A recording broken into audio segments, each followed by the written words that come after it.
Let's talk about how the trial begins up to the moment of reckoning. The courtroom is packed as Sean Combs faces charges of racketeering, conspiracy, and trafficking. The atmosphere is tense, with media outlets and legal analysts closely watching the proceedings. Cassie Ventura, his former partner, enters the courtroom, her presence commanding attention. It's the first time she and Combs have seen each other since their tumultuous breakup in 2018. As she walks in, Combs turns to face her, his expression unreadable. So, this is when Cassie Ventura's testimony became a harrowing account.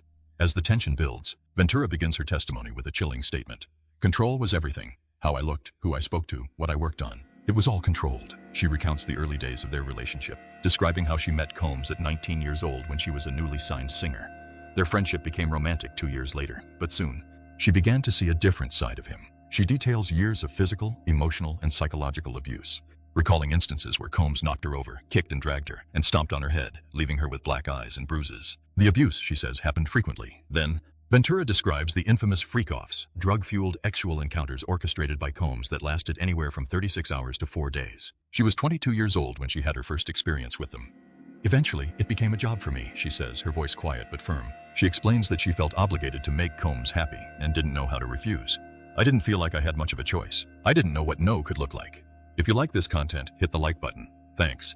How did Sean Combs react to Cassie's testimony? This is how a moment of intensity became apparent to everyone in the courtroom. It was noted that throughout Ventura's testimony, Combs remained stoic but visibly tense, occasionally shaking his head in disagreement. His legal team vehemently denies the allegations, arguing that the encounters were consensual. However, the prosecution presents security footage from a 2016 incident at a Los Angeles hotel, showing Combs repeatedly kicking and assaulting Ventura as she tries to flee to an elevator. The courtroom gasps as the footage plays. Let's break down the courtroom and public reactions as they've become a firestorm of opinions. Legal analysts dissect Ventura's testimony, calling it damning and potentially trial-defining. Social media erupts. Hashtags trend worldwide as users express outrage, support, and speculation. Public figures and activists weigh in, with some calling for accountability and others questioning the legal proceedings. Meanwhile, Ventura breaks down on the stand, describing the humiliation and disgust she felt during the freak-offs.